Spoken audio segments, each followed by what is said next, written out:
Greetings, fellow investigators, and welcome to our video podcast, Into the Darkness, where my friends and I play the Call of Cthulhu role-playing game. I'm your host, Tom Rayleigh. We begin, at last, the final chapter of Horror on the Orient Express. It's actually been half a year since we played this campaign, and so we're all eager to bring this campaign to a close. Once again, I will be the game master, and this is episode 87. So, without any further delay, let's continue our journey into the darkness. Many years have passed since the events of 1923 and the long, terrifying journey that our heroes took across Europe. Their legacy to the world went without fanfare or recognition by the general public, but their efforts, both during and after those events, kept the darkness at bay just a little longer. The Orient Express herself went through a number of incarnations along the way, following different routes owned by various companies. But due to the modern age of fast travel, fast airplanes, and automobiles, she slowly went into decline, and the elegance of her golden age faded into the background. That is, until now. A new internet company, LuxVista.com, in an effort to launch their opening on a grand scale, recently held an essay contest with the 12 winners of which would win an all-expense-paid vacation aboard the completely refurbished Lux Vista Orient Express. This trip was valued at over $17,000 and was what many considered the trip of a lifetime. The company, of course, was mostly interested in the publicity that this would provide, and they weren't disappointed. The period architecture of the Paris Gare de l'Est station was the perfect venue to launch their company, and the press showed up in droves. The owner of the company, billionaire John Milton, gave a warm and enthusiastic speech extolling the beauty and the luxury of the train, as well as the intentions of his new company to provide luxury at affordable prices. And as the Lux Vista website was officially launched, you, the lucky winners, were invited to board the most luxurious and elegant land-based travel accommodations on the face of the earth. As you entered the train, you were directed to your left. Except for small carry-on luggage, your things had either been stored in the rear fourgon or placed in your cabin prior to boarding. So as you go on, there is the uniform of the people on board are all blue with gold trim. You're directed to your left. You go through at first you go through a restaurant, which is Atil du Nord, which is the North Star restaurant. And at the end of that, you reach the connection between that and the sleeper cars. There is a man standing there. He introduces himself, Madame et Monsieur. I am René Violette. I am the steward of your sleeping cars, and I am here to direct you to where you will be sleeping. Now let's see, who is first in line here? And the first person in line are two women. The first woman is dressed in sort of a flowing, voluminous sort of Asian gown, and the woman next to her is dressed in a tuxedo. And the first woman says that her name is Marissa Orcana. Anybody with sort of an artistic background do an idea roll. If you've got like an artsy, maybe entertainment, that would work too. I've got a hard pass. Okay. You recognize the name. She's an artiste, a very well-known artist. And you're guessing the other woman is Wanda Ziegler. They're probably a couple. Okay. Let's see. What are you? He tells them, I'm sorry, that they're in Uh, car G, rooms 3 and 4. Cabins 3 and 4. So let's see. Zane, you come up. Cool. Monsieur, your name? Riley Duquesne. Monsieur Duquesne, you are in the car F, and you are in room 8. Thank you very kindly. And you, Monsieur? Just whoever wants to go. Monsieur Morgan. My name is George Tucker. Monsieur Tucker, you are in F4. Thank you. Monsieur, Madame, your name? You're also muted. Karen de Graffin. Karen de Graffin. Madame Graffin, you are in F9. Oh. And you, Monsieur Jeff? How are you, sir? My name is John Highfield. Monsieur Highfield, you are in F6. And you, Monsieur? My name is Gary Rutherford. Monsieur Rutherford, you are in F3. F3. Thanks, buddy. This is the layout of the current train. You have the engine, the tender. Then you have 2 fourgons. You have the first restaurant, which is La Saveur d'Asie, which is the taste of Asia. You've got 3 sleeper cars. Then you've got La Côte, which is the coast, a seafood restaurant. You have 3 more sleeping cars. And then you have Etoile de Nord, the North Star. And then you have sleeper car F and G. And then you have the rear luggage fourgon. So you guys are all staying in F. And there are quite a few other passengers. And this is more or less the layout of how you guys will be staying. The green ones are you guys. The lighter blue, I wish I'd used 2 different colors, but the lighter blue people are other winners, and the dark blue people are not part of your thing. All right. So when you arrive at your rooms, most of your luggage is already there. Anything large you took with you, any stuff that you wanted to keep more or less in storage for when you have your stops, that's in the fourgon, and it's in the back fourgon. The steward, Monsieur Violette, he explains to you that this evening you will all be dining at Etoile du Nord, and it's the reception dinner for your contest. So you guys will have that restaurant all to yourselves. They're sort of rearranging it a little bit. So what would you guys like to do? I'm going to start by checking all my luggage because I bought it quite cheaply on eBay, and it looks quite good, but it's not particularly resilient. I call my mum back home because I know she's worried about me and stuff. So I just call her to let her know I'm here safe and I'm on the train, and looking forward to it. Okay. I should also mention that if you had gone in the other direction, there is a salon car. I don't think I pointed it out on the map, but so you have at the very end of the train you have the luggage, then you have 2 sleeper cars, then you have the restaurant, then you have a salon car. And the salon car in the old days used to be the smoking lounge, but there's no smoking allowed on board the train any longer.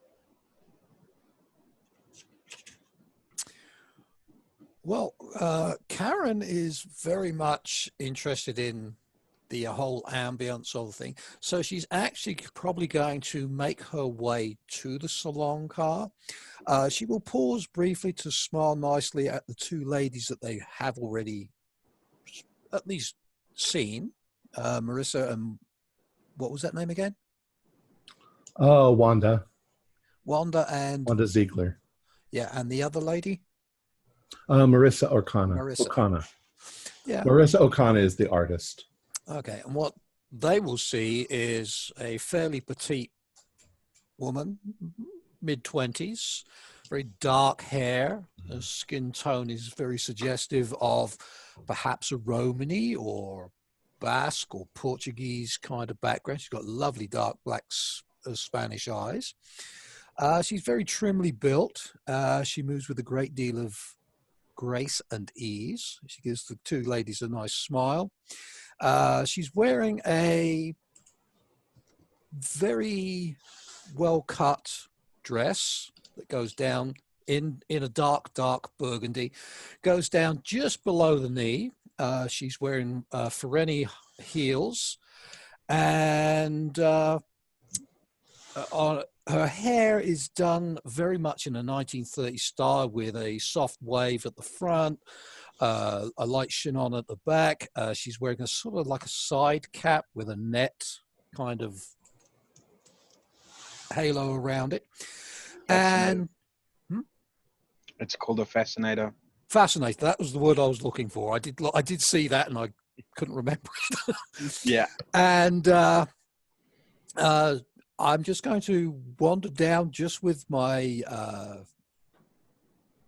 bag, which is a very nice leather bag, down to the, what is it, Peters or something, I believe was the name of the Peters salon? is the name of the salon, yeah. Peters.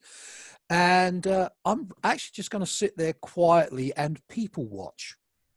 Okay. Yeah, there's quite a few people, but for a while, of course, everybody's just getting used to putting their stuff away and all of that. There are drinks served in the bar. The salon's a bar as well. There's a piano, but nobody's playing it at the moment. Everybody's trying to there's a lot of hustle and bustle going on, people running around. I think I'll go to the salon. Okay. I'll just wear my normal shoes. I mean, I bought some spats, but I'm going to build up to that. All right, of course. Wearing any, well, and you see people are dressed in kind of nice clothes. It's on regular, except for dinner. It's suit, that I was quite pleased with it. Okay. So, are you all going to drift towards the salon car? Yeah, sure. All right. So what time of day is it that we're actually going to? You left it almost at just slightly before 4 o'clock is when you all boarded the train. Okay. So the train leaves at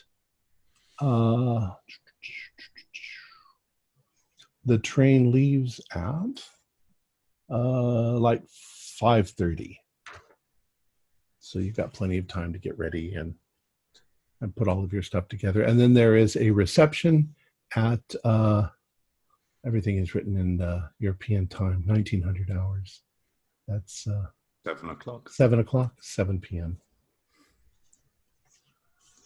Right. All right. So you arrive in the salon car, and there are a few other people in there of various nationalities. You can see.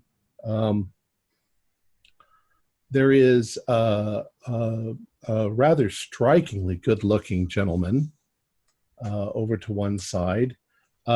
He looks like he's perhaps Italian, around 26 years old. He's sitting quietly by himself, looking out the window, sipping a drink that he ordered. He's very nicely dressed. There is a woman and looks like her husband maybe. They're sitting together, sort of chatting. He's a very distinguished looking gentleman. She's very beautiful. She looks like she could be a model, perhaps. She's rail thin, very elegant looking, kind of tall and slim. And he's He's quite a bit older. He looks like he's maybe in his 50s. She looks like she's in her 20s. But it looks like it's one of those kind of, things. And there's various other people sitting around. And you guys are all not necessarily sitting next to each other. Do we know that the others are also winners Yes. of this thing? So we kind of know who they are. I kind of know who these four are. You might have heard their name or seen their name on the list, or something like. We've never actually met. You've never met any of them. You don't know any of them. Unless you go to Broadway a lot. Well, I'm sorry, go ahead. Are we the only ones dressed in 1920s garb? Not everyone in the room is, but everyone is well dressed. So Right. I mean, for the contest, the winners look like they're the only ones dressed in the 1920s. Okay, so that's one way that we can probably tell from looking at the crowd that, oh yeah, that person was. Right. Okay. It's almost overly elegant, the style of clothing that you're wearing. I was actually requested by the company to wear my costume from my Broadway production of The Murder on the Orient Express. I'm actually dressed completely as my character, which was there you go. which was McQueen, who was the assistant to Ratchet. Yeah. So I go up to the bar and I order dark and stormy, and just sort of lean against the bar. yes, monsieur, of course. Now, as you do that, a young guy comes up to you. Looks like he's maybe 24 years old. He comes up to you and he's like, "Excuse me, but I certainly I like the way you dress, but you look vaguely familiar to me. Are you in the movies?" Not yet, but I've just finished up a very successful run on Broadway. So you are in show business. Yes, sir. My name is Oscar Griffin. Oscar Griffin, pleased to meet you. Riley Duquesne. Says you're obviously one of the contest winners. Yeah, yes, sir. Yeah, me too. Says my God, I love this sort of stuff. But mostly I like movies. I like I like period pieces. I like the Orient Express stuff, and I like mysteries, and I really like sci-fi. Like Star Wars, and those recent Star Trek movies have been pretty good. And he starts jabbering on about Star Trek and Star Wars and Valerian and the City of 1,000 Planets. And you find after a couple of seconds that it's difficult to get a word in edgewise. Right, okay. So I'm just very, politely just sort of like smiling and nodding and sipping my my drink and sort of just almost trying to catch someone else's eye to kind of come and save me a bit. Yeah, nobody's going to do that. Oh, I'll be nice. Karen sees what's going on there, and so she quite elegantly sachets up to the bar next to Riley, and she says, in that sort of very sort of Lauren Bacall kind of throaty groan, "Buy a girl a drink?" And Riley's sort of obviously noticing, of course, ma'am, and turns around. What are you drinking? Well, she'll take. She'll ask for a Pernod and water. She's looking for an absinthe. Cool. So he nods to the bartender and. Of course. And then delicately put out my hand, Karen de Graffin. Riley Duquesne.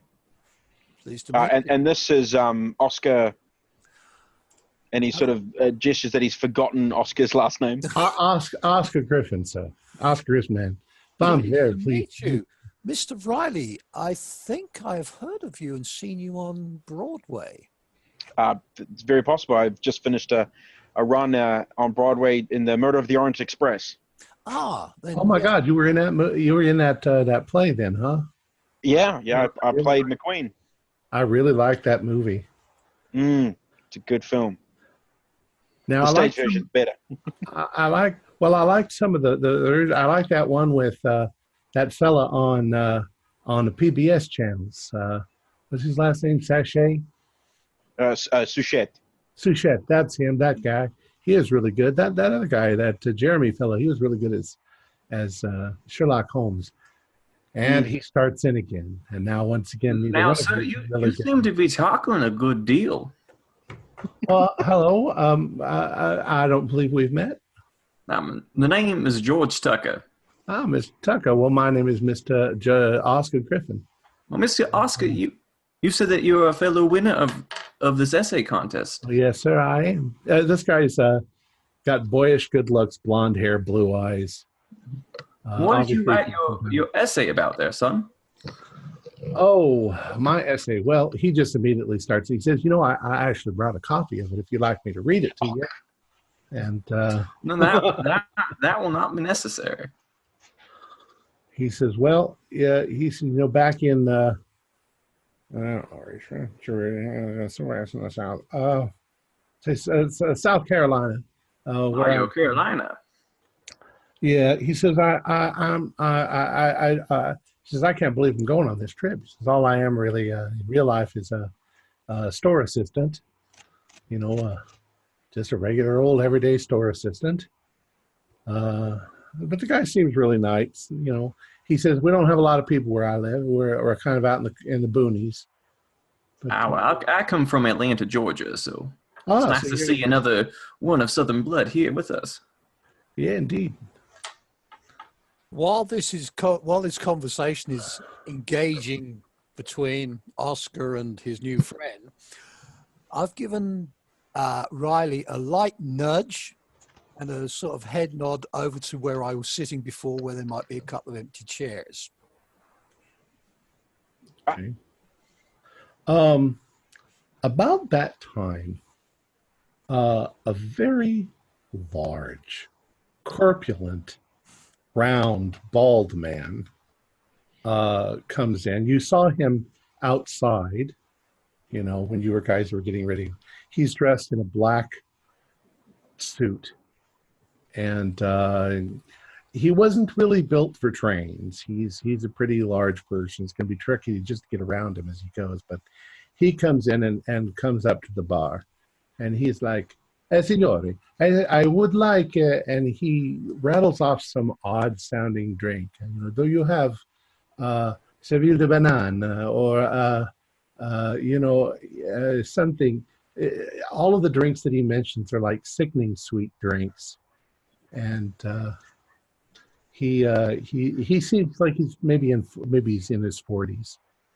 And he's like, I cannot wait to taste all of the delicious food that is supposed to be. I hope that my Italian accent isn't like really offensive or anything. So sorry to all the Italians if it is, but I'm changing my notes because I had written down the Spanish. He's like, I thought he was French.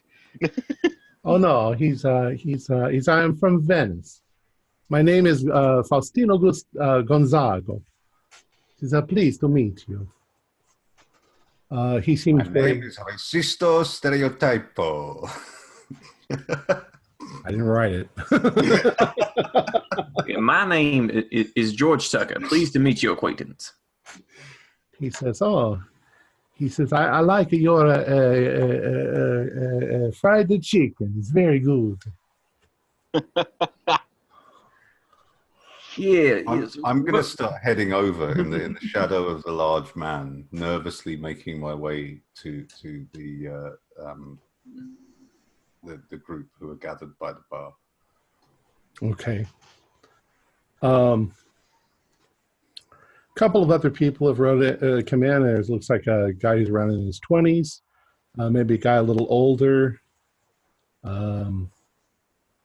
Various people. There's one guy, though, over in the corner of the room. He's not dressed. Well, he's dressed kind of in 20s style. But you actually kind of get the feeling that these might be somewhat hand-me-downy clothes. Not exactly in perfect condition. Maybe he's been dressing like this most of his life. He looks like he's maybe, around 40, maybe a little younger than that. He sits in the corner and he looks very nervous. Not nervous like he's afraid of something, except that maybe feels really out of place. So he's just sitting there quietly. Is he nearer to me than the bar? Okay. Yeah. Okay. Yeah. Well, if it's just him and he's looking nervous as well, I might just sort of wander over. Okay. And just sort of quite hesitantly say, "Excuse me." He immediately stands up and takes off his hat. So I'm really sorry to bother you, but are you one of the other contest winners? Yes, I am. And he puts out his hand to shake yours. He says, "My name is Enzo Banuelos. I am from Portugal."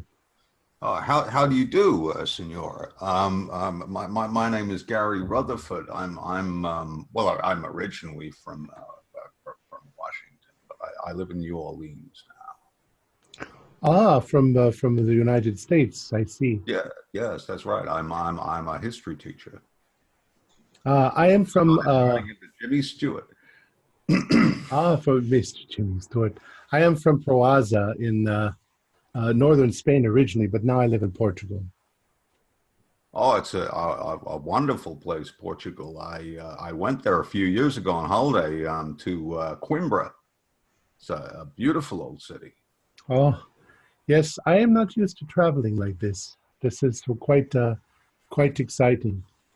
Yeah, it's very opulent. He says, "So what do you do for a living?" Me, I teach history.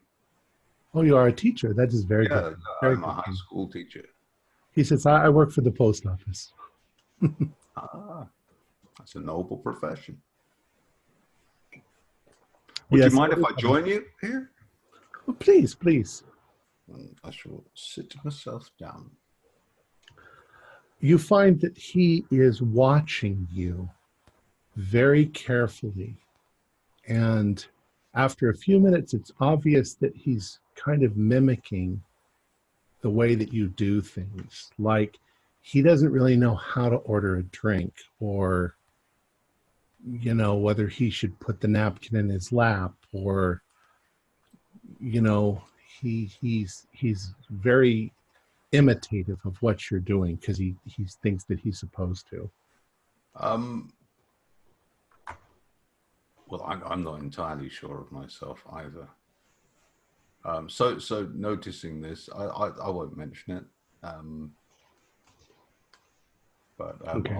I'll take stock of that, and I'll try to be accommodating. Okay.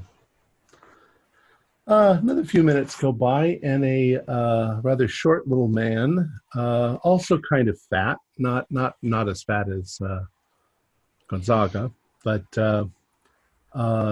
he's got a receding hairline. He comes in. Now, he is fairly well dressed. It's not really a 1920s suit, but it's still a suit, and it's got a bow tie instead of a regular tie. It's kind of a steel gray suit, and he wears it well. It's obviously tailored for him. And he comes in, he has a big smile on his face, and he immediately looks around the room, and you see him go almost immediately up to the artist that's sitting over there. And you can roll to see if you can hear what he's saying. Okay. Because there's a din now in the room. People are talking. And Ooh. That's a fail for me. I got hard success. Yeah, I failed. My ears being filled with this talk of this Star Trek. Yeah, I just passed. Okay. Well, if you just passed, you sort of hear some of this. And Gary, what you hear You hear him go up, and he introduces himself. He's apparently a plastic surgeon, Fabian Weiss, or Weiss is how he would pronounce it. He's Swiss. He's almost 60. But he makes a comment to the artist. I mean, he seems very friendly and very nice. But after a few moments, you hear him say something to the extent of, I couldn't help but notice the scar on your face. You know, there are things that we can do to fix that. And it seems a little uncomfortable, you know. But after a few minutes, he hands her a card and then sort of walks away, walks back over, and he starts coming to the bar. And for that moment that when he walks away from her, there's a look of concern on his face, but then he immediately brightens up again as he sees the rest of you, and he comes over to join you, and he orders himself a drink and introduces himself. I'm Fabian Weiss. I am from Switzerland, and I'm a plastic surgeon. And you notice that once he says that he's a plastic surgeon, he's examining you. It becomes really obvious that he's looking for Imperfections. And of course, he's not exactly the most perfect looking person either. But I'm sorry. Do I have something on my face? oh no, I am just looking. I noticed that were you in a fight at some point in your youth? Perhaps your nose is just slightly off center. Actually, he puts his hand out like in lines across your nose. Have you ever noticed this looking in the mirror?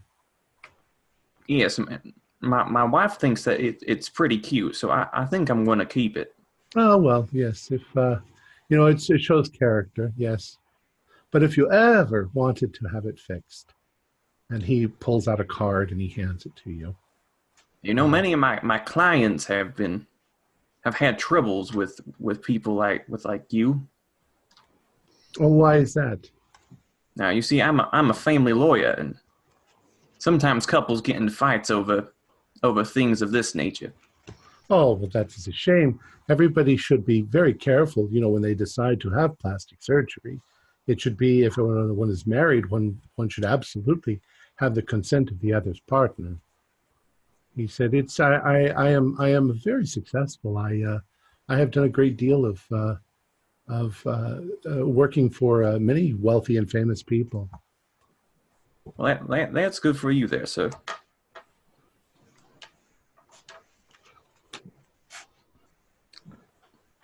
So let's see who else we have.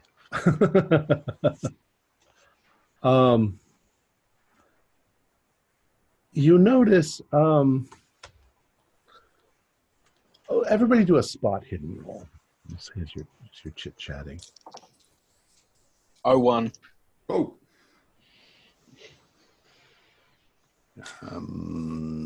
67. Sorry.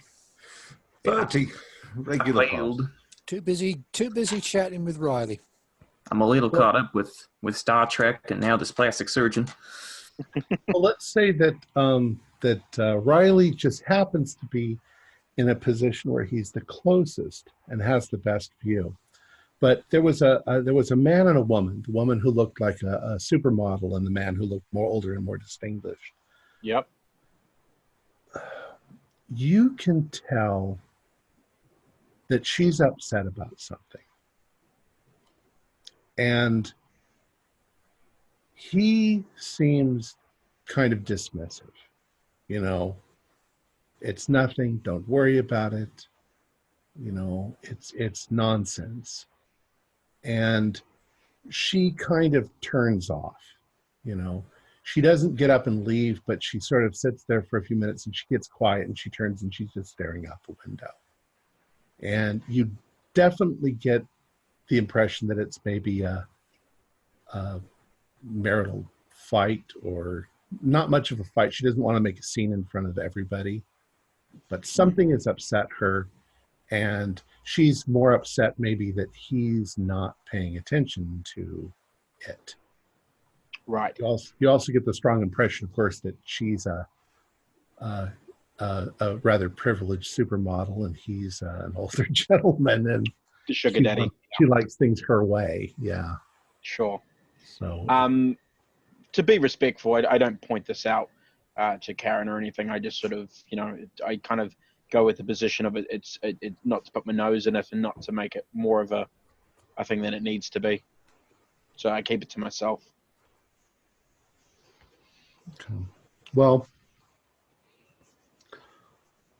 let's move a little bit ahead, unless you guys have some question or something you want to ask. Let's move ahead to dinner. You guys mingle for a while. You guys get comfortable. The train is extremely luxurious. It's very wonderful. At one point, your sleeping car steward, Rene Violette, he comes in. I should describe him. He's a very good-looking man, extremely well-groomed, of course, because he's a steward on the Orient Express, dressed in impeccable blue. He looks like he's maybe about 26 years old. He has black hair, black straight hair, perfectly combed. He comes in and he explains to you all that in the morning, he will come around to your rooms to bring breakfast, and he'll get your dinner reservations depending on where you want to eat, in the restaurant. But that tonight, you'll all be dining together in the North Star restaurant. So when the time comes, you all retire to your cabins and get yourselves all dressed up. And you come in, and there are name tags. They've actually moved all of the seating so that there's just one long table in the center. And so you're all sitting around that. And I sent you guys a PDF a few minutes ago. And the top of it just has you guys and who's playing who. The second part of that is your rooms and where the other people's rooms are. And there's little brackets. The brackets show the rooms that are connected to one another. Okay. There's also a light green line. All of the rooms above that are double berths. All the ones below that are single berths. Okay. And the single berth rooms are actually still a little smaller than the double room. Okay. And then the bottom is your seating arrangement. Cool. Before the dinner begins, John Milton, who is in fact the owner of Lux Vista, he comes in, and everybody is seated at the table. So John, for instance, if you look at it, Jeff's character, Highfield, is sitting next to Lars Farber, and so forth. So that way you guys can sort of talk to one another and get to know each other and so forth. Does that make sense? Well, Yep. it seems I'm sitting next to my new friend, Mr. Buñuelos. Yeah. Okay. Well, as we sit down, I'm just going to quietly lean to him and say, I'm told the trick of it is that you start with the ones on the outside and work your way in. Oh, that is good to know. He says, yes, so much silverware. Just I'm not used to so much silverware. No, I normally eat with the plastic ones. Saves time. I'm washing up. So John Milton is a rather distinguished-looking man. He's not that old. How old is John? Like 32. You know that he's a billionaire. You don't know how much of a billionaire he is. He welcomes you all. He welcomes you all. Contest winners, you're all welcome. I even read some of your articles. They were actually chosen by a team of writers who will be the winners. but I was very impressed that you love the 1920s and as much as I do. And then he starts talking about Lux Vista, and he goes through the whole spiel. You know, it's very much obvious that he still thinks that he's on stage, but after a few minutes, he calms down and says, "Well, let's enjoy the meal." And I think I sent you a sort of a menu, so it's just, we don't have to go into that. We'll just, it's a very elegant and delicious meal. So you're all encouraged, if you want to talk or ask questions of Mr. Milton. Mr. Milton, I was wondering, being an internet company, what was your motivation of selecting this here fine train to start your company? Well, they're not really that related. If you want to know the truth, it has to do with two different loves that I've had in my life. I was born in 1986.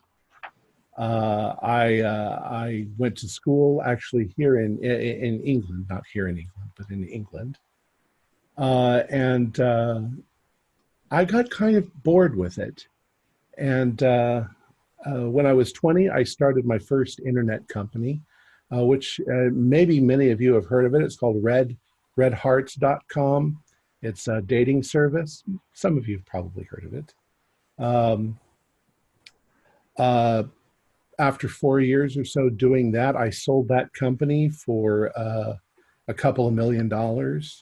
And I've just been making more internet companies along the way. And my current one is Lux Vista. And I've gotten lots of investors.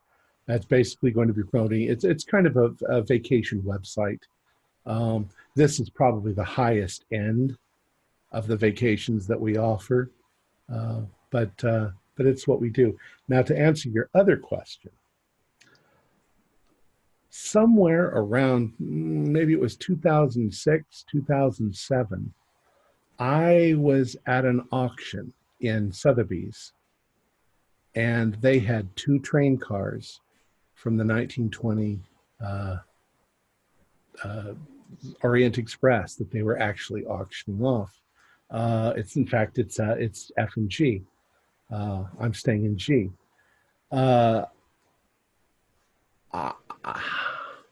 What does a rich person do? A rich person needs a hobby. So I kind of got intrigued. I thought if I bought the cars and I started to restore them, how much could I restore them to the way they originally were?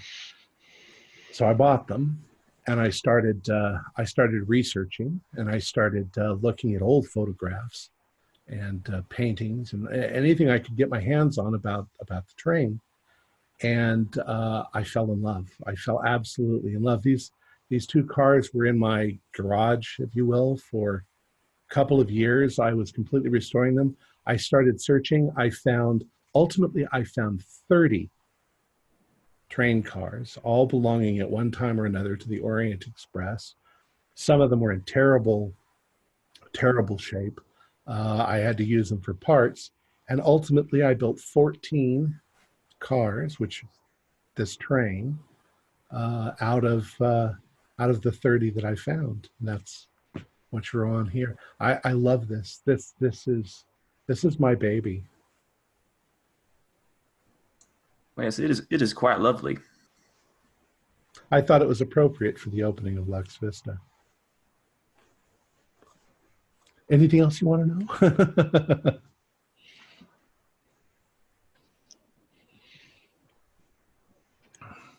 I'm just enjoying the meal. Yeah, Karen is obviously now dressed for dinner. She's wearing a long, full-length dress, quite tight on the bodice, quite flowing on the lower end. She's wearing some obviously genuine period jewelry from the 1920s. Hair's still got the wave and the on at the back. She's wearing a slightly different fascinator, which means the net won't get into the way of her meal. She did arrive at the table with long opera gloves, which she took off. Her nails are natural and lightly painted. and she's laid them on her lap, and she's been listening politely to John tell his tale. And she's kind of just watching the people around about. And Mr. Wilton, this is an absolutely wonderful setting that you've placed us in. It's delightful. I've tried very hard.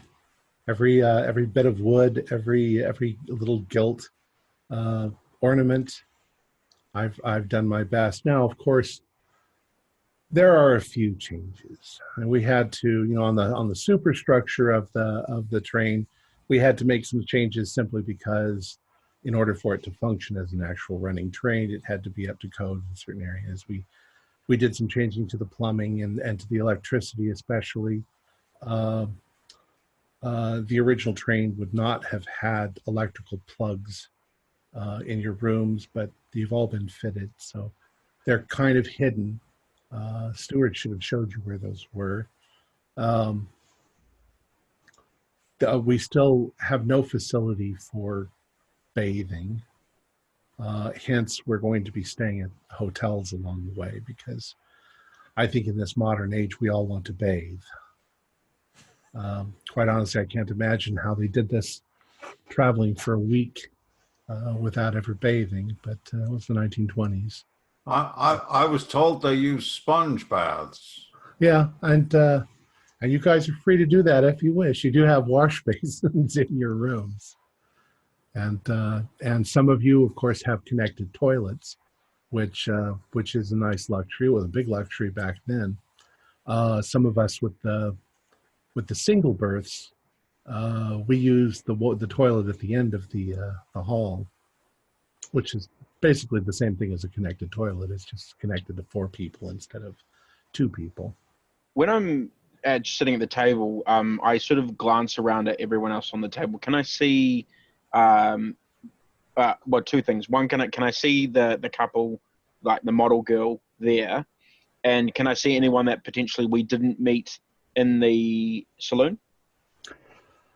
Actually, no, the model's not there, or her husband. The only people there are the ones on the bottom of that list that I gave you. Okay. So the artist and her girlfriend are not here. The model and her husband are not here. And there's a couple people that you have. Dr. Wiss is not here. He was not a Vice. I keep calling him Wiss because it's W-Y-S-S. Cool. That's Vice. Vice, sorry. Well, I'm certainly going to engage in some conversation, perhaps starting with the person next to me, John Walters. All right. Introduce myself. I'm sitting next to Oscar, so I'm not saying shit. John Walters is a young fellow, 20 years old. He's a university student. He's rather slender. His suit does not fit very well. Aww. He got something off the rack because that's about all he could do. He's got glasses, and he's definitely got long hair for somebody in the 1920s, but not so long necessarily for somebody in the modern day. He's not going to cut his hair for this. He comes across maybe as kind of a bit of a, I don't know, bit of a hippie. Maybe not so much of a hippie, but just somebody who's unfocused. Mm. He says... So tell me, John, what are you studying at university? Well, I suppose my major is supposed to be chemistry. He says, but yeah, I don't know that I'm that interested in chemistry. I was at one time. I was interested in chemistry. I was interested in a lot of different sciences, but then there's a lot of math. And I'm not so interested in math, I like to swim. I'm on the swim team. But I don't want to devote my life to swimming. I mean, that's just ridiculous. He says, I've taken a number of humanities classes, and I took English, and I don't know. I just haven't really made up my mind as to what I want to do. So you clearly enjoyed making your essay to come on this trip. You got any plans that you think you might want to find out about as you go along this trip? Well, I don't know. What do you do? I'm an actress. Oh, are you? Mm-hmm. I'm also something of a performing artist in dance as well. I've been in a couple of shows in Las Vegas, obviously quite a few in London in particular. It's not been the major stuff, but it's been on the good side shows and everything else. And yeah, that's what I do. Mm-hmm. You're certainly beautiful enough. You say you dance as well? Yes, I do. I would love to I've done a few gigs with clones of Cirque du Soleil. Oh, really? I would love to see you dance. I bet you're a beautiful dancer. Well, thank you. Well, it may not be possible on a train like this. Well, there'll be some places along the way where we won't be on board the train, and I'm going to use a charm on you.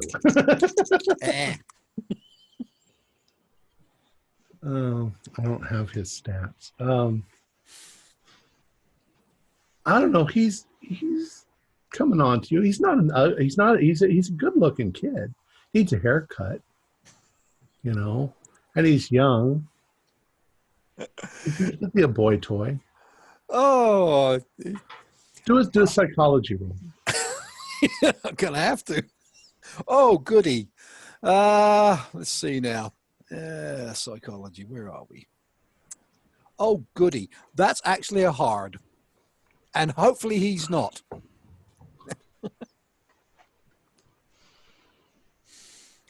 Johnny's getting laid. No, he's not. It suddenly begins to dawn on you. Just 1 second.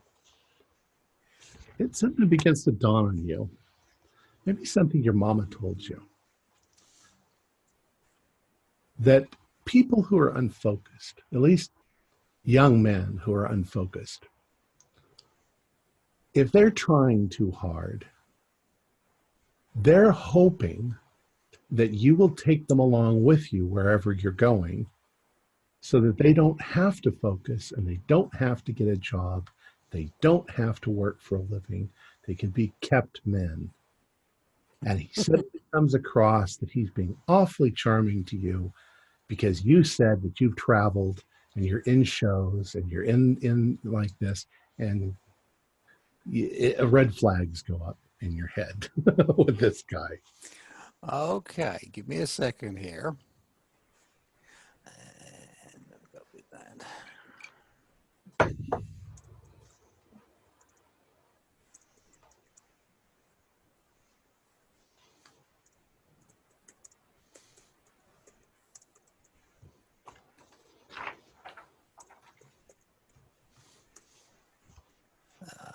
So I'm going to speak to him in a form of Dutch, and my apologies to all the Dutch viewers that may come across this. Als je met wie hebben kan den op zitten en neer zitten en kussen mijn voeten. Oh, do you speak a foreign language? That's wonderful. Is that German? No, it is Dutch. I am from the Netherlands. It's a beautiful language. Yes. Yes. Indeed. Well, when you can figure out what I've told you. Oh, I don't speak that language at all. I'm sure whatever you said was just the sweetest thing. If there's anybody at the table who has some German, they might be able to pick up what I said. I don't know. Hold on. I'm definitely kind of well, first of all, myself. Tell me what you said. Tell everybody what you said.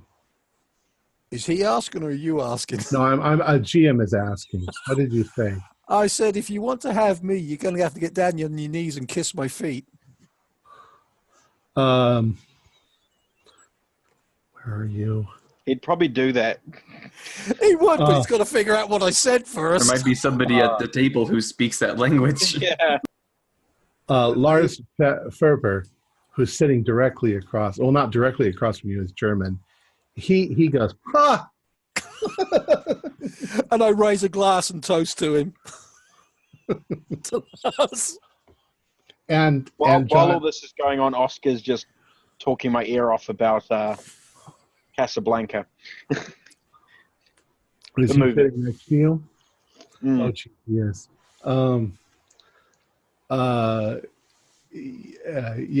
You see Lars is of course John is completely oblivious. He's smiling and laughing along with everyone else and not knowing that you've said that to him.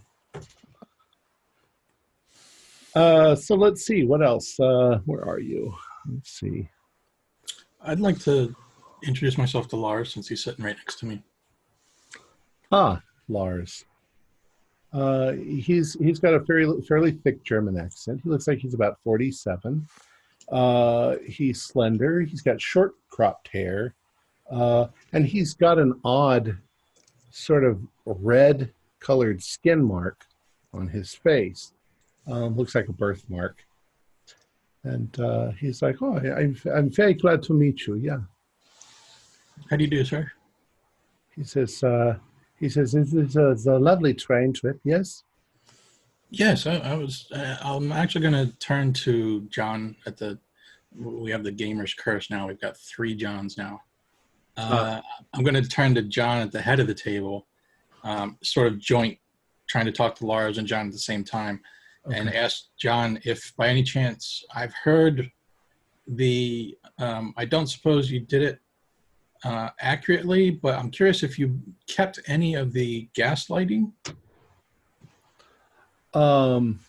Well, it's funny that John's like, "Oh, well, I'm glad that you sort of asked that," but at the same time, Lars is, "Oh, no," like this. They sort of look at each other for a moment, and John says, "Well, I actually have acquired a couple of the late 1800s trains. However, none of these are from that era. Since these are all from the 1920s, so they're all fitted with electricity." Because I thought I had read stories where even in the 20s they had the gas lighting and it created this sort of weird bluish tinge of lighting.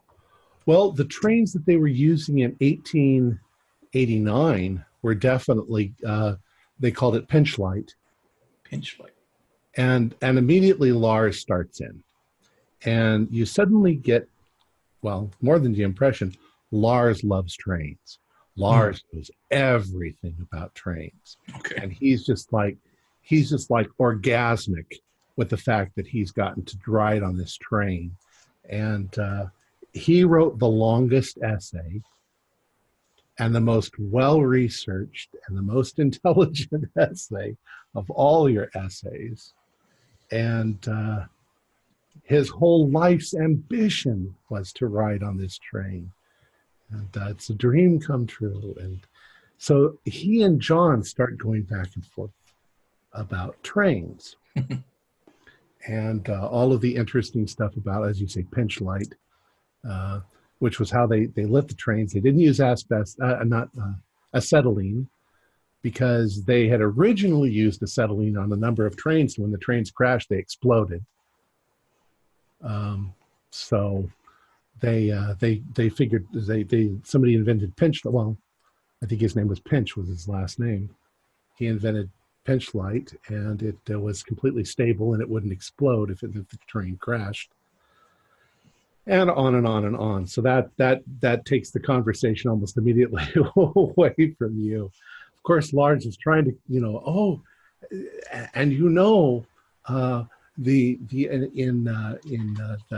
the period between 1923 and 1924, the wallpaper on these cars was produced by, Okay, well, the whole reason I asked was I was curious if there was, if you maybe substituted blue LED lights in or something, that's all. And he says, well, no, we have used incandescents, and they aren't, actually, there's a moment when he looks completely delighted, because he's like, if we had done this 5 or 10 years ago, we would have just been using regular incandescent bulbs. But recently, as you all may know, there's been this trend in the old-fashioned looking light bulbs that don't glow quite as brightly, and you can see the filament inside. And he says, so a few months ago, when we were putting the final touches on, we switched all the light bulbs out to those so that they would at least look old-fashioned, as opposed to the ones that would have been the only ones that we had a choice. All right, so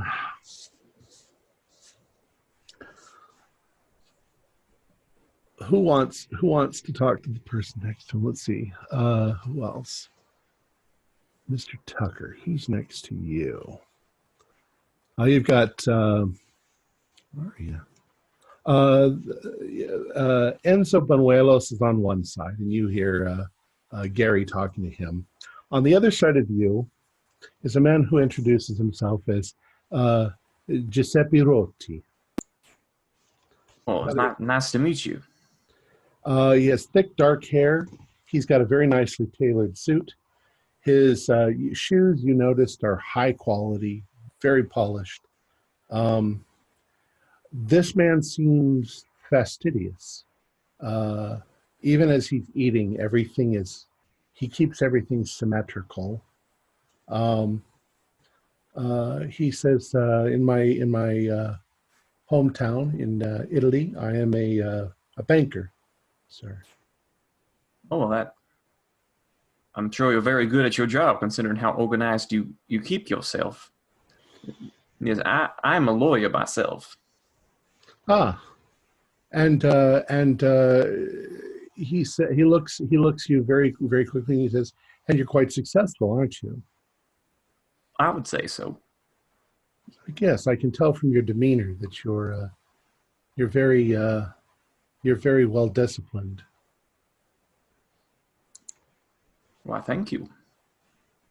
And he says, so what do you think of this opulence? It's a little extravagant for my personal tastes, but yes, one wouldn't want to live here, would one? No. He says, as a short vacation, perhaps, but it's a bit too cluttered for my taste. I mean, I enjoy the period, I enjoy the history, and I like reading about it, and I'm glad that I'm here. But it's difficult to look at for a long period of time, wouldn't you say? Too much information coming into the eye holes. Yes, it does have that busyness, that visual distraction. Although it is a nice excuse to get a week off of work, I would say. So, well, when you're working, you're making money. That is true. Do they not have paid vacation days for you where you work? The most difficult thing about being an Italian banker is tardiness. The Italians have no sense of punctuality, and it drives me absolutely crazy. He says, when I say that I need something at 10 o'clock, I need it at 10 o'clock. I don't need it at 10:05. I certainly don't need it at 9:30. I need it at 10 o'clock. And it drives me absolutely crazy that there's not a single person in all of Italy. And he looks over at Gonzago, and that can ever be on time. I think I was born into the wrong country. I should have been Swiss. Well, that appears to be a problem for everybody. I know I have a handful of clients who could have easily have won their cases had they simply shown up on time. Oh. I would have thrown their stuff out the door and walked out if they didn't show up with it on time. I suppose you can't actually do that. You're very surprised and completely stunned by what I had to say, aren't you? You're completely without voice. You my God. I bet you I have gone back into a flashback there for a moment. Morgan, I said something and you went, Yeah, no, I just saw everything just stopped, and I'm just like, oh crap. Say, Senor Benuelas, did that fella next to you just have a stroke? I'm sorry there, sir. I appear to have drifted off there for a moment. What was it that you were saying? I do sometimes have that effect on people. I was just saying that if somebody had not shown up for a court case that I was running, I would have thrown their stuff out the door. Yes, and that's about how they treat it. Well, I hope people are more punctual where you're from. For the most part. It depends. Do a psychology roll on this guy.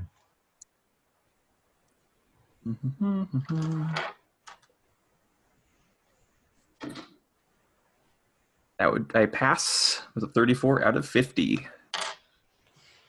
There's something about his personality that maybe because of your past experiences with some of your clients, there's something about his personality that's very refreshing. He seems to be very direct. He doesn't beat around the bush. He immediately asks you, a series of not impolite, but polite questions, but he doesn't beat around the bush. Are you married? Do you have children?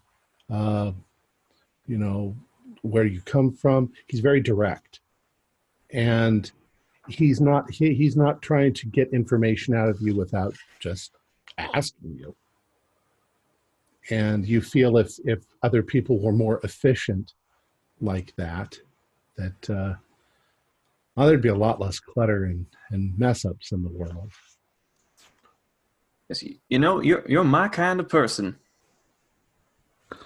He says, well, I've got to ask you then,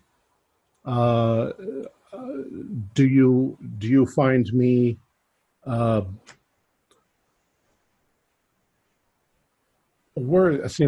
can't do what this guy's doing because I'm trying to think of the words and he would just say them. Perhaps there is something that I could do for you in America. I would certainly be willing to move if you had a job that I could do for you. Oh, well, you said you have banking experience. Well, yes, I have worked at such and such a bank. You see, in my line of work, we come across situations where our clients are either trying to shuffle their money around so a divorcee can't obtain it from them, or they try fancy tricks with their assets and whatnot. So having a banker on staff might help us investigate such matters because we are expertises at law, but not at banking. Well, why don't I take your information, and after our short little vacation here, I will give you a call, and perhaps we can arrange something. Yes, of course, and I hand him a business card. All right, and he gives you his business card as well. All right. So the evening goes on like this. Does anybody have any questions for anybody before you guys kind of retire for the evening? Well, I'm going to tell that. I should say that after dinner is done, John Milton invites you all to get up. You all go into the salon car. You have drinks. He seems like he tells you along the way that basically he was not born into money. That he had to struggle with making his first money, but his family was a good family, and once he started going, they didn't like him dropping out of college, but he did to start his internet company, and he's now worth something in the neighborhood of $24 billion. So he's done pretty good, and he doesn't seem like a snob or a dick or a Trump. Yeah. So who was this again? John Milton? This is John Milton. he seems to like the fact that he built the train, not from the ground up, but he's got a love for beauty. And so during the course of the meal and the evening and the mingling and everything else, I'm going to suggest to John Walters, you might want to take a page out of that other John's book. Get yourself focused. Put some time and effort into what really, really is your passion. Yeah, I know. It's just I haven't found what I really want to do. I mean, look at this guy. He at 20 years old, he started his way up. I mean, by 24, he had a couple of $1 million. And I don't know if he was really brilliant or if he just got lucky. He certainly didn't make his money building trains. Well, that's a perhaps hobby. Not. But he obviously put his time and his effort into what he did like. That's the kind of man that I like.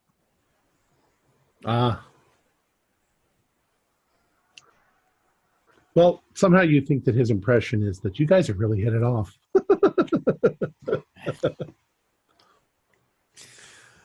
Okay, now as we're mingling after the meal, will there be other people there?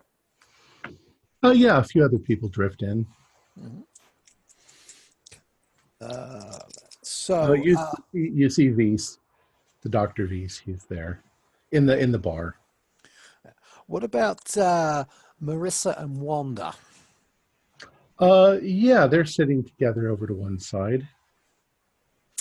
So I will actually go over at some point to talk to those ladies for a little, introduce myself, mention that I do know of Marissa, and it's very pleasant to see. How are they dressed this evening?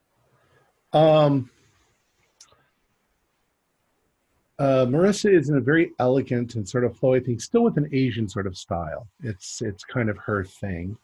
And Wanda is dressed in a suit. And they seem like a married couple. I mean, the way they sort of act and react to one another. When you approach, Marissa stays seated and Wanda stands up. And you wonder for a moment if there's like, are you going to start flirting with somebody else now? There's a little bit of tension there. Oh, on whose part? Oh, because I was going to do a psychology roll on the pair of them. On Marissa's part.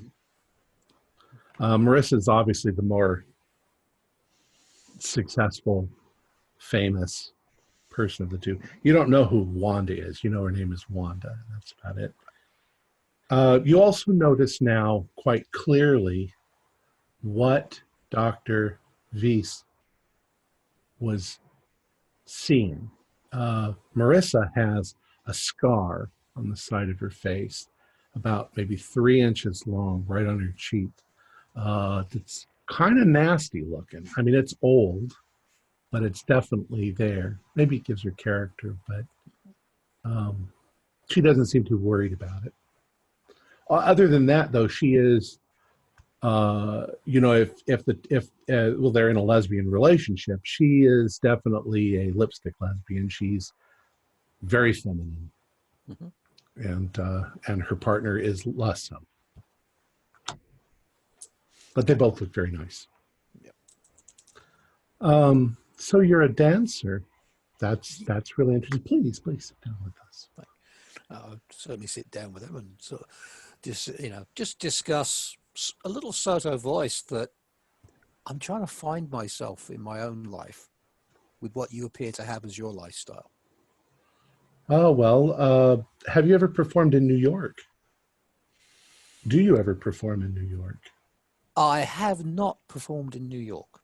Well, you should. We'll definitely be coming to see you if you perform there. Well, we live in New York. That's what you get out of that. Well, I will actually I do have to get in my clutch bag and take out a card and hand it to Wanda. Do you have any performances coming up?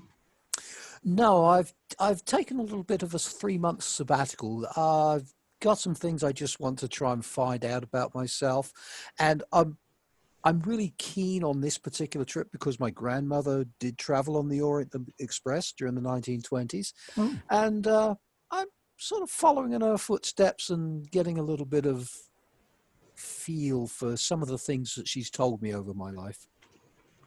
Ah, well, this is certainly a wonderful, wonderful place. This is like living in art. Mm-hmm.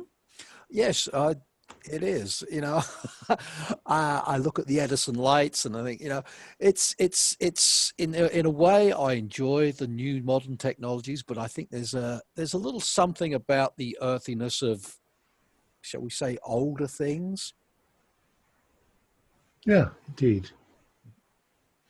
And well, I guess we'll just discuss jewelry and certainly with Marissa and things like that, and just have a very, very pleasant conversation. Okay. Hopefully John will get the hint. Jeff, do a spot hidden roll.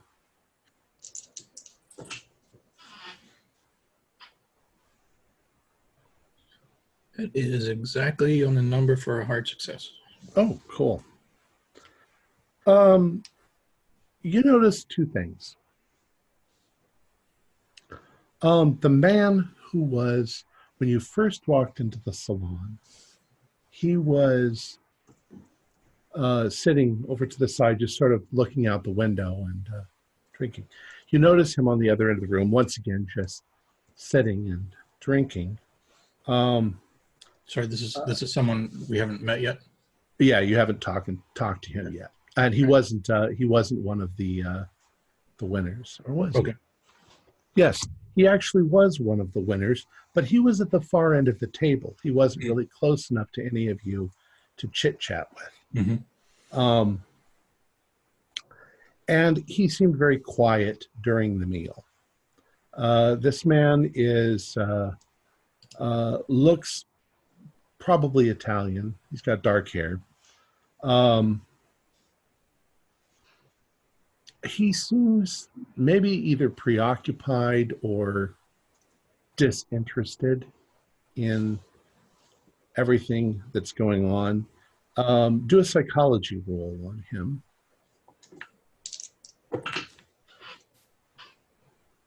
Yeah, I don't have any psychology. Okay. He just sort of seems out of place sitting over there. Not so much out of place for being on the train. It's almost like he's trying not to be noticed. Like he just wants to be by himself. Mm-hmm. There is one other guy on the train who comes into the room. This man was not at the dinner table. He comes in. He saunters over to the bar. Looks like he's maybe 28 years old. He looks a little different than everybody else. He's thin. He's blue-eyed. He's got kind of blonde hair, and his skin is very tan. He looks like a white guy, but real tan skin. Looks like he could be a model, maybe, at some point in his life. He's got that sort of air to him. And he just goes up to the bar and orders himself a drink, and then looks around the room, and he sees you sitting over there, and he says, "Mate, you mind if I join you?" Sure. Have a seat. He's like, "So what do you think of all this?" Now, I can't do an Australian accent very well, but it's very obvious he has an Australian accent. I picked it up from your first sentence. That's right. Okay. Yeah, quite impressive. Quite impressive. He puts his hand out to shake yours. He says, "My name is Mark Wilson." Oh, no, I'm going to do a Boston accent. I'm not going to do an accent for Mark. He's Mark Wilson, he says. Mark, nice to meet you. John. He says, "This is going to be some trip, isn't it?" Yeah, I hope so. So what I do for a living is I'm an investment funds manager. What do you do?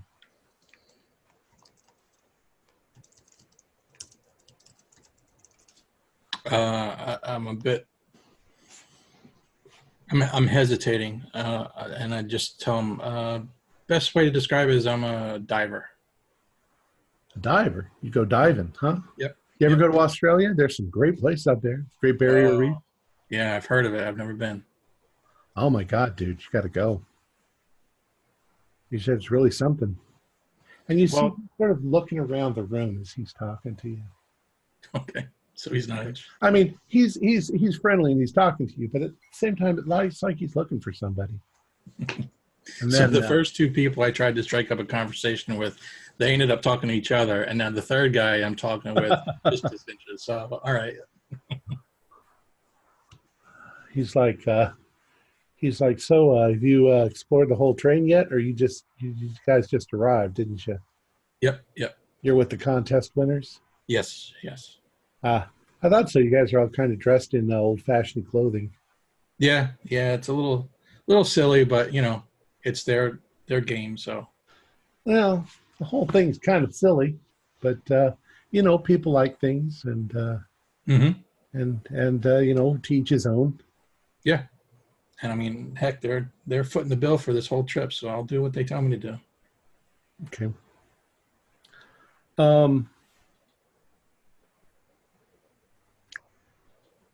Right about then,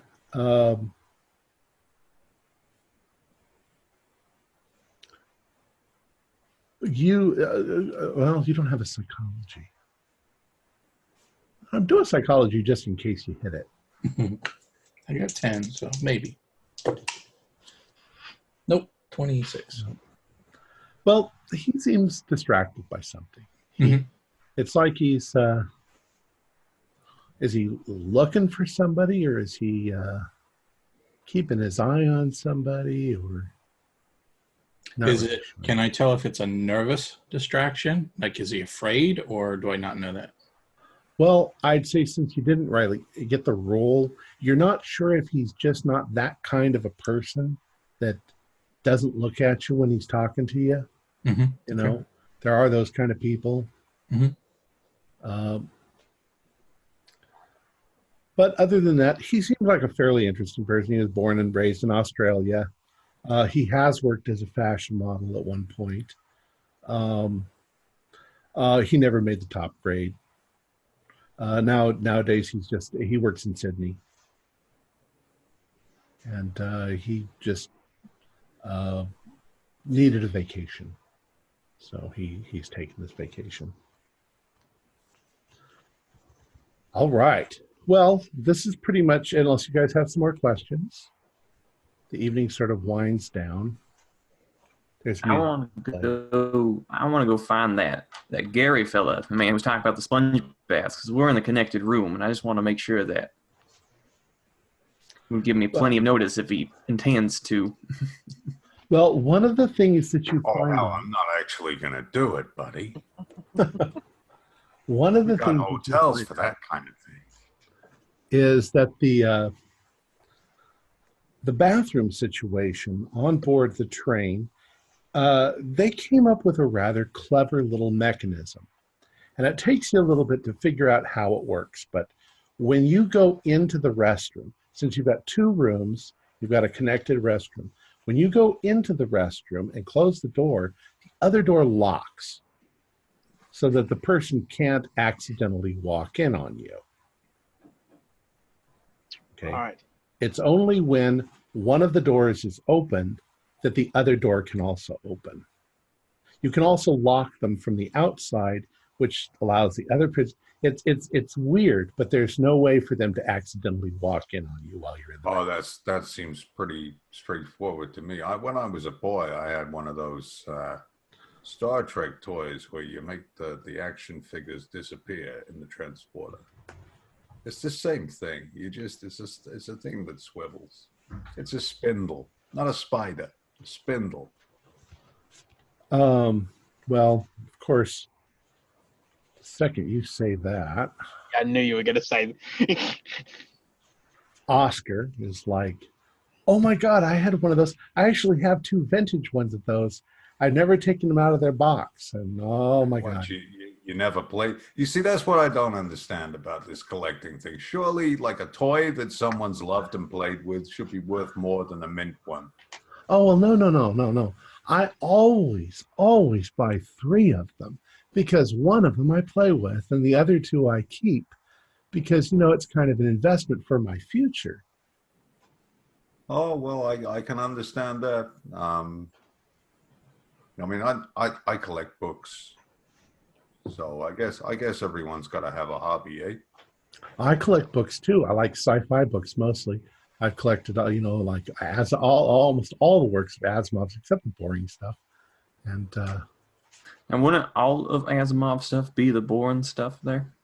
oh no! The Foundation trilogy is amazing. The Robots of Dawn. Oh my God, those are fantastic stories.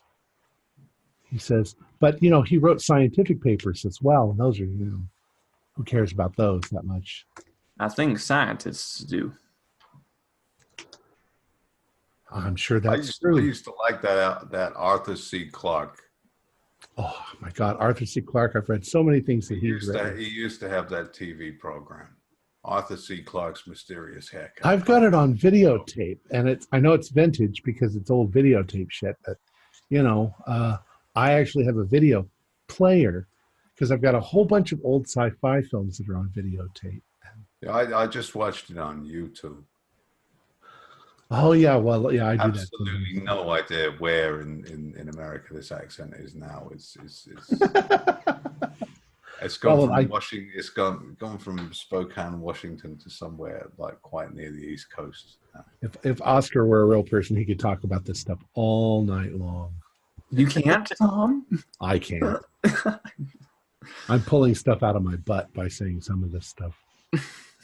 Although I've read Asimov. If you haven't read Asimov, you should. No, Asimov is fantastic. Don't. So when Gandalf was fighting Luke Skywalker in Star Trek. No. You've got your books all mixed up here. I'm trying to get away from all of this as much as I can. So I walk off towards the window, where you said there was the gentleman sort of like looking out, watching the window, and I sort of stand against the frame and watch kind of the scenery and stuff go by as well, and sort of just nod to the man to kind of acknowledge him there and stuff. I'm sorry. Who did you get? My phone rang. That you said there was a guy who was by the window, just looking out the window. Yeah. So I head over to the window and just sort of start watching, the scenery go by and stuff, and sort of just nod to him to acknowledge he's there. He sort of glances back at you, and he gives you a smile and then hopes that you'll go away. But do a psychology roll on him if you can. Okay. That's a 31 pass. It is a 1 second. No, it's just a normal pass.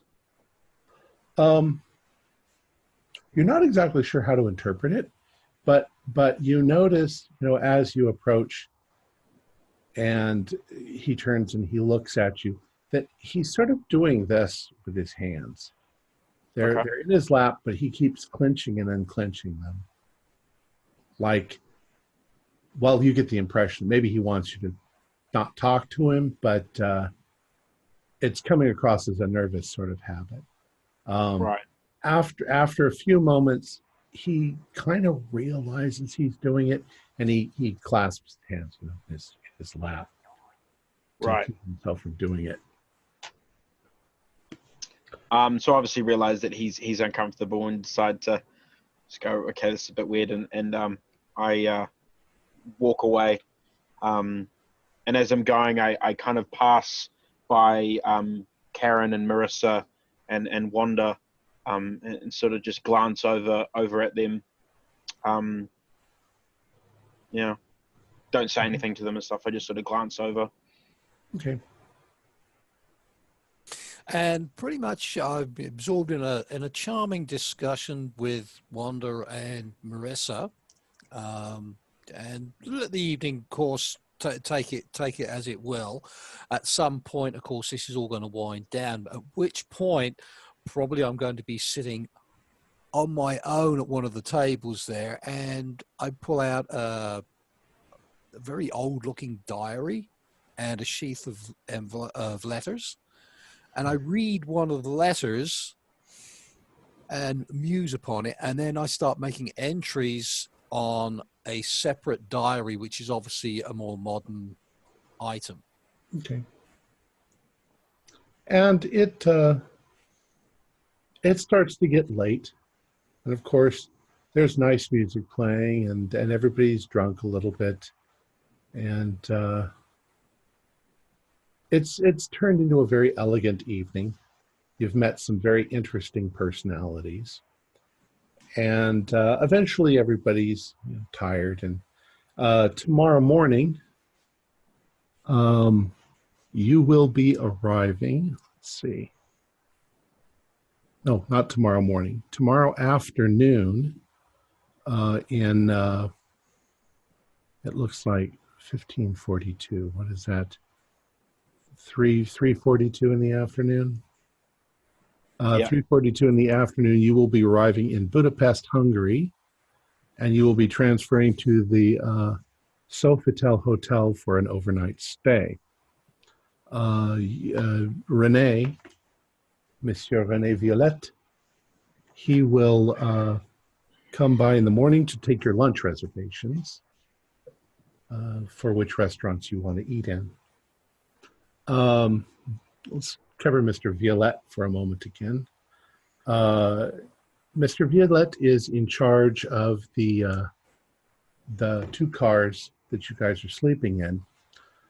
He tells you, he says, it is my greatest wish, my fondest desire to serve you as best I can. If you need anything, any time of the day or night, I will be, and he points to the little sort of cubby where he sleeps. If you need anything, it's my job to immediately serve you whatever you might need. And he talks just a little bit about the long tradition of service aboard the train and how much he has wanted his whole life to be on the Orient Express, and he is very happy to serve you. If you need anything, call, and Rene will be there.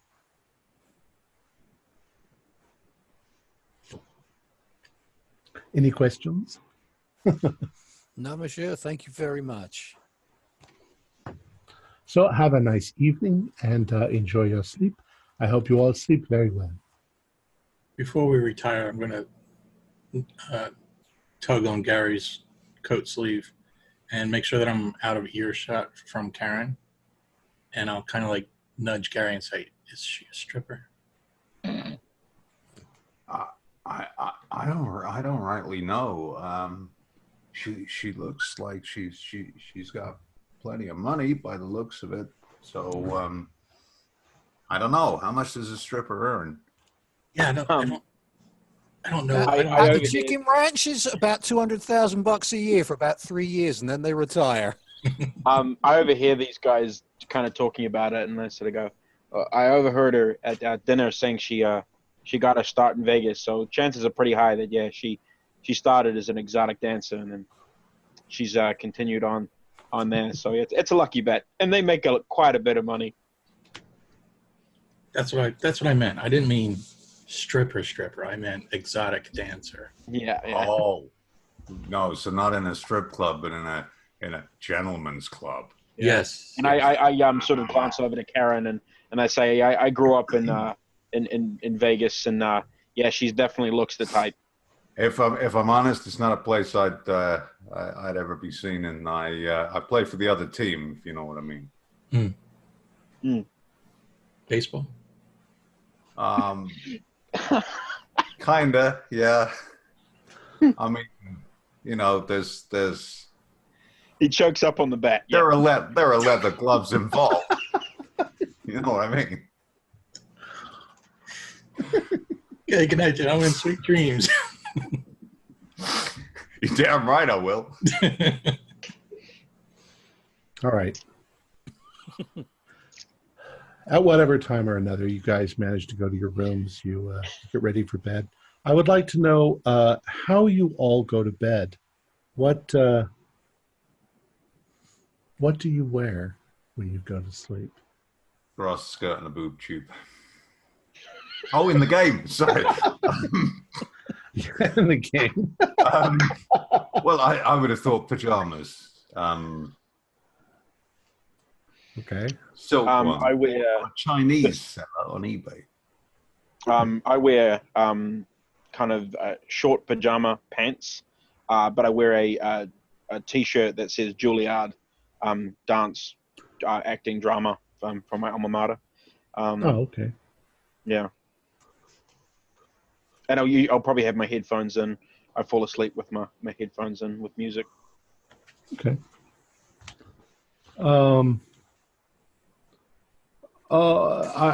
This is Friday, the 31st of August, so it's still very warm out. Yeah, Karen. No, she goes and finds a pole to wrap herself around and go to sleep. However, no. I knew it.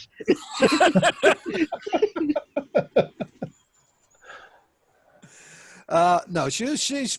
I'd say that she's sort of like the sports bra and panties type of thing, because she's going to probably do some yoga or something before going to sleep, and then she'd probably do the same thing in the morning, maybe some Pilates,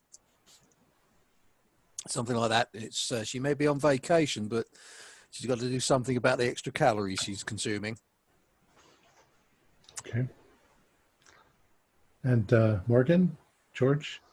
And George just dresses like he's about to go for a run. He wears the sweatpants and the t-shirt. Okay. Chef, what did you say? Yeah, just boxers and a t-shirt. Okay.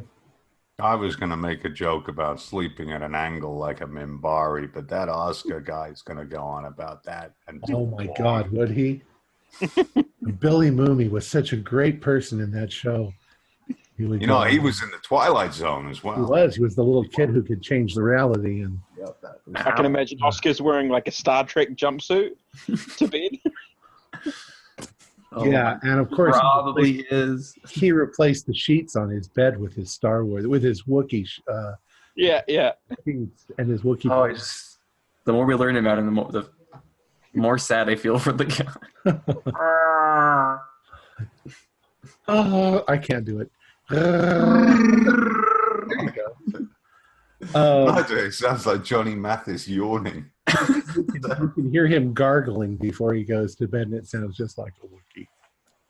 All right, folks. So that night, you all curl up in your beds, and some of you open your windows, and some of you don't, just because you want some fresh air. There's no air conditioning on board the train. I definitely open my window. I would like you all to do a power roll.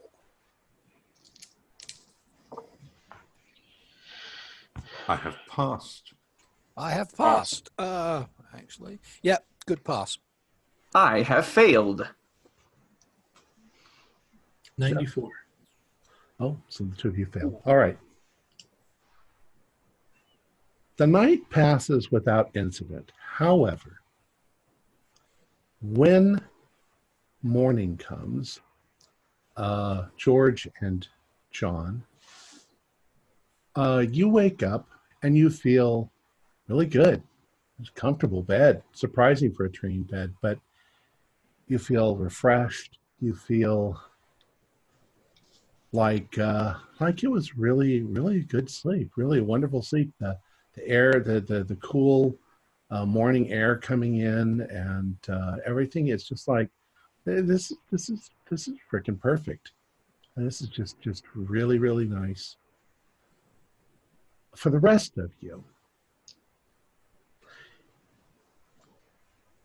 all of that's true. You wake up that way in the morning, but you vaguely recall having a really kind of a vivid dream. Now, it's probably because of everything that happened to you today, because there's definitely a lot of elements from today's event. You seem to recall being at a train station and waiting for a train, although it seems it was a little more open air than where you were before. you recall the train arriving and a very handsome steward coming down the ladder, and he was dressed in impeccable blue. Very handsome man with long brown hair done up behind his head in a kind of fancy bow. Looked like it was way out of the modern day, maybe an old-fashioned sort of thing. And he seemed charming, just really nice. You remember climbing up the ladder. What was the thing with the ladder? You can't remember, but when you got on board the train, it was fantastic. It was like a palace, not so much like a train, but like a grand palace of some sort. And you recall some sort of a speech that this guy gave to you, and his name, you'd think you'd heard it before, but you weren't quite sure. And you woke up feeling so refreshed and happy, and it was one of the best dreams that you've ever had. But after a few minutes being awake, it sort of fades away, and you realize that you're in a very beautiful room, and you're going to get ready soon for dinner or for breakfast, which apparently is brought around to your rooms. You don't actually go to the dining rooms for breakfast. And I think that's where we will leave it for tonight. Cool. That's a good breaking spot before we start the next day. Okay? Cue. Now, let's see if I really actually prepared this. And I didn't. Our players included Jeff Wilkins, Morgan Llewellyn, Zane Fleming, Raymond Offord, Mick Swan, and I'm the keeper of these secrets. I knew I forgot to prepare something today. We're currently producing up to 4 shows a week with music and sound effects added in post-production in order to create a richer listener experience. We provide audio-only versions of our shows free for you to download from Podbean or iTunes. If you'd like to become a patron, visit our Patreon account. Just $1 or $2 a month helps us a lot. You can find a link in the description below. Like, share, and subscribe to our channel, and punch that bell icon for updates on our latest shows. And leave us some comments. We enjoy reading them and answering any questions you might have. This is Tom Rayleigh, together with all the members of our gaming club, inviting you to journey with us once again into the darkness for another adventure into the universe of H.P. Lovecraft and the Call of Cthulhu role-playing game. Until next time, good luck, good gaming.